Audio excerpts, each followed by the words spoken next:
Imagine a land built on gold and rhythm, where ancient kings ruled powerful empires. And drums don't just play music, they speak. Where rainforests hide sacred waterfalls, and the ocean whispers stories the world tried to forget. Welcome to Ghana, a place where history lives in the streets. Culture explodes in color, and festivals turn cities into non-stop celebrations. In this video, we reveal 15 mind-blowing facts about Ghana. Facts so powerful, they may completely change how you see Africa. This isn't just a country, it's an experience. Number 15, Ghana, a symbol of freedom and hope for Africa. When the story of freedom and resilience in Africa is told, one name rises above the rest: Ghana. Standing proudly along the Atlantic coast of West Africa, Ghana is more than a country on the map. It is a symbol of strength, balance, and rebirth. Here, the Greenwich Meridian, the world's zero line of longitude, cuts directly through the land. A powerful reminder that Ghana stands at the crossroads between East and West, past and future. But geography is only the beginning. Ghana's tropical climate moves to its own rhythm, a life-giving wet season that feeds the land, followed by dry months when the harmattan winds drift down from the Sahara, wrapping the country in dust, heat, and quiet mystery.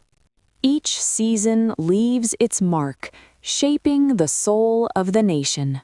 And yet, Ghana's greatest strength isn't its land. It's its people. Home to more than 33 million citizens, most of them young, driven, and ambitious. Ghana pulses with energy and possibility. Over 100 ethnic groups live side by side here, weaving traditions, languages, and histories into a vibrant cultural mosaic, with English serving as the common thread that binds this diverse nation together. This is the heartbeat of Ghana. Number 14, Ghanaian women, gracefully carrying the world. In the lively streets of Accra or the colorful chaos of rural markets, there's a sight that will stop you in your tracks. Ghanaian women balancing the world on their heads. With effortless grace, they carry everything from baskets of tropical fruits and trays of warm bread to towering loads of market goods, all perfectly balanced, no hands needed. But don't let the ease fool you. This is not just a skill, it's an art passed down through generations. Their secret? A simple, beautiful headscarf, not just for style, but to cushion the weight and keep everything steady. Watch closely and you'll see something remarkable. They walk like royalty, light on their feet, chatting with neighbors, smiling with warmth, as if they weren't balancing 40 pounds of coconuts. Number 13, the man with 100 wives, legend or legacy. In northern Ghana, where cultural traditions run deep, polygamy is more than a practice. It's part of the social fabric. Here, a man's status isn't just measured by wealth or land, but by his ability to care for many wives and children, a reflection of strength, leadership, and divine blessing. But one man took this tradition to an entirely new level. Meet Mr. Kanu Adai, a man whose story has stunned people around the globe. It's said he married over 100 wives and fathered hundreds of children, creating a living legend woven from tradition, faith, and sheer willpower. Each wife wasn't just a spouse, but a pillar in what became a vast, organized family kingdom. Responsibilities were shared, some cooked, others cared for children, and many worked the land. It was a rotating system, as efficient as a machine and as structured as a small nation. So, how did he maintain harmony in such a massive household? Mr. Kanu Adai once explained simply, "The gods gave me the mission and the strength to love and protect them all." Number 12. Welcoming the New Year with tears. New Year's Day is a time of celebration around the world, but in Ghana, it begins with something deeply emotional and surprisingly loud. In many Ghanaian communities, families don't celebrate indoors, but instead gather in palm leaf huts created just for this occasion. There, a powerful ritual takes place, one that might leave outsiders confused or even moved.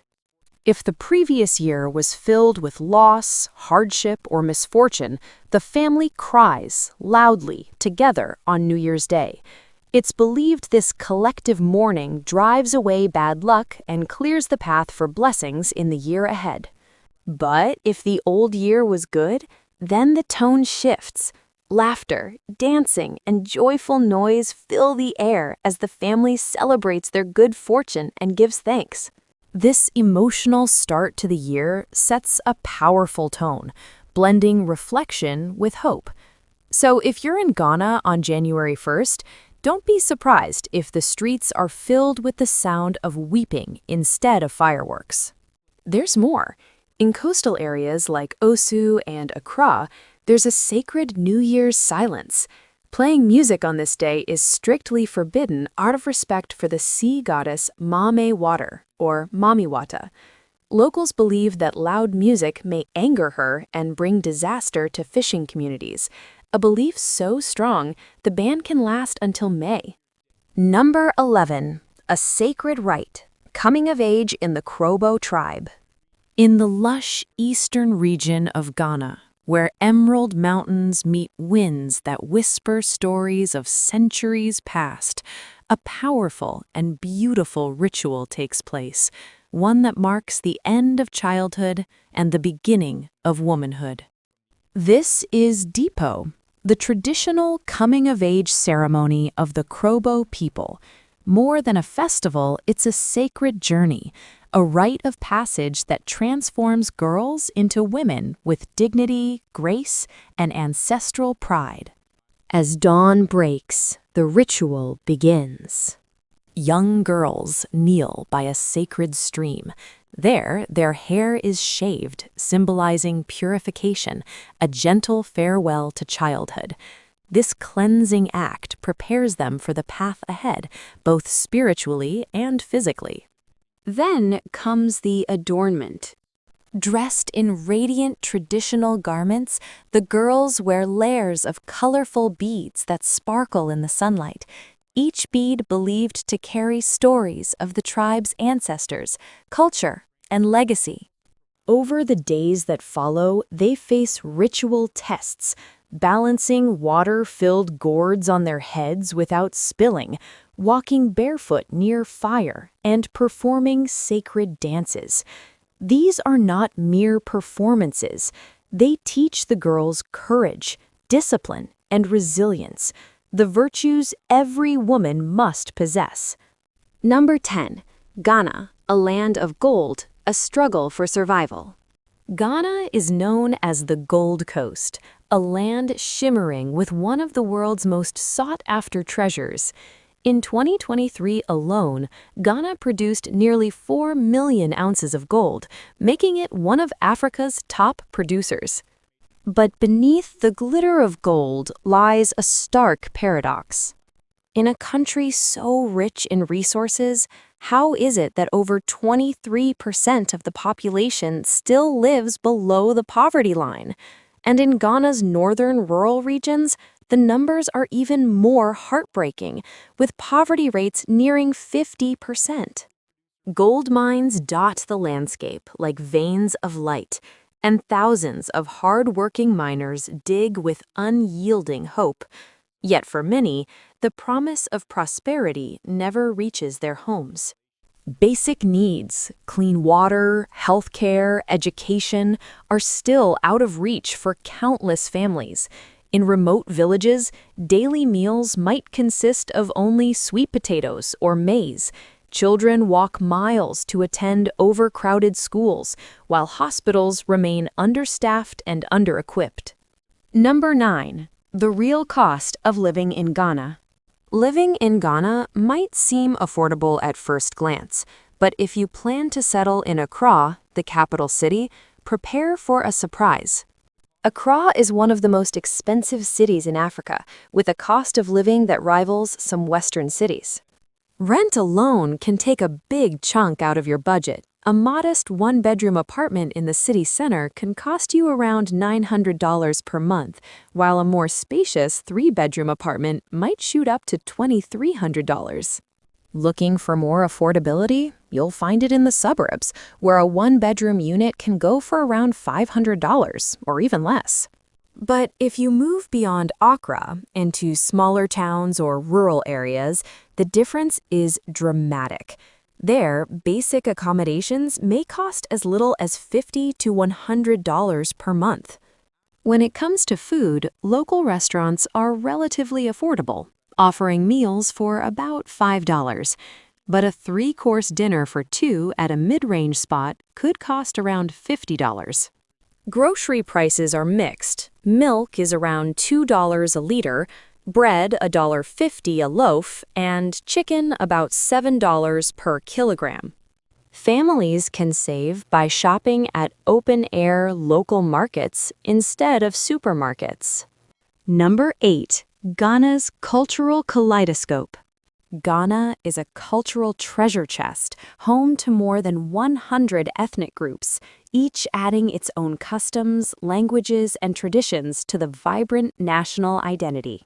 From music to dance, sculpture to storytelling, Ghana pulses with artistic life.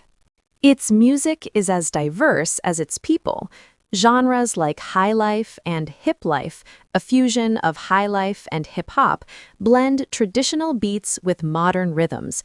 You'll also hear gospel, reggae, and Afrobeat, all played on rich arrays of drums and percussion instruments. But it's the dance that truly electrifies. From ceremonial rituals to joyous street celebrations, dances in Ghana are expressive, physical, and deeply symbolic. Dancers often wear colorful traditional outfits, moving with strength and emotion, each step telling stories of love, struggle, and spiritual belief. Visual arts also flourish here. Bold, colorful paintings, intricate carvings, and symbolic sculptures reflect daily life, nature, and the sacred.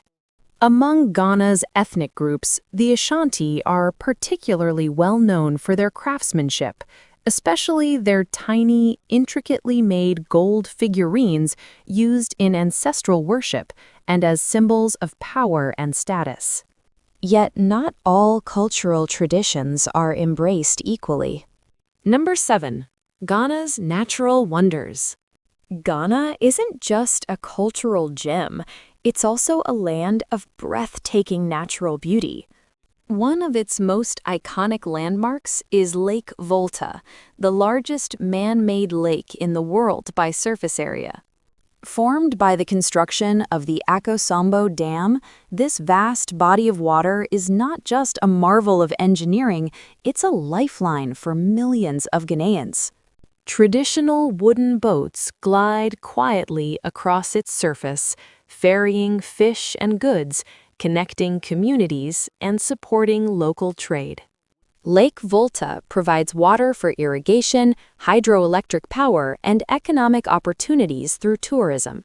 It's also a powerful symbol of unity, sacrifice, and resilience, especially for the communities who were displaced to make way for the dam's construction. In the Bono East region, you'll find another of Ghana's natural treasures, Kintampo Falls. These cascading waterfalls are more than a scenic attraction. They're seen as spiritually sacred. Number 6. Africa's cocoa powerhouse. When it comes to cocoa, Ghana is a global force. The country consistently ranks as the second largest cocoa producer in the world, just behind Ivory Coast. Cocoa contributes a massive 25.5% of Ghana's total export earnings. It's the heartbeat of the agricultural economy. The industry directly supports around 800,000 farming households and many more workers across transportation, trade, and processing. Ghanaian cocoa is prized for its rich, distinctive flavor, a favorite among premium chocolate makers worldwide. What's remarkable is that most of the cocoa comes from small, family-run farms, often using traditional and increasingly sustainable methods. Number 5. A flavorful and vibrant cuisine. Ghana's culinary scene is a feast for the senses, bold, hearty, colorful, and full of stories. Let's start with etor, also known as oto, a dish made from mashed yam or plantain topped with boiled eggs and roasted groundnuts. It's a classic comfort food, simple, satisfying, and rich in tradition. Then there's banku, a fermented mix of corn and cassava dough. Cooked to a smooth, doughy consistency, it's usually served with grilled tilapia or rich pepper sauces. Banku and tilapia is a must-try combo, a true Ghanaian staple. Next is kontomire stew, made from cocoyam or taro leaves. Often cooked with dried or salted fish, this nutritious green stew is usually served with boiled eggs, sweet potatoes, or plantains. It's both earthy and flavorful. Number 4. Panafest, where African culture shines. Held every 2 years in July or August, Panafest, short for the Pan-African Festival, is one of the most powerful cultural celebrations in Ghana and across Africa. First organized in 1992, Panafest was created to promote unity among African nations, reconnect the African diaspora, and celebrate the shared cultural identity of people of African descent worldwide. The event is a spectacular mix of music, poetry, storytelling, dance, and drumming, each performance carrying centuries of history and tradition.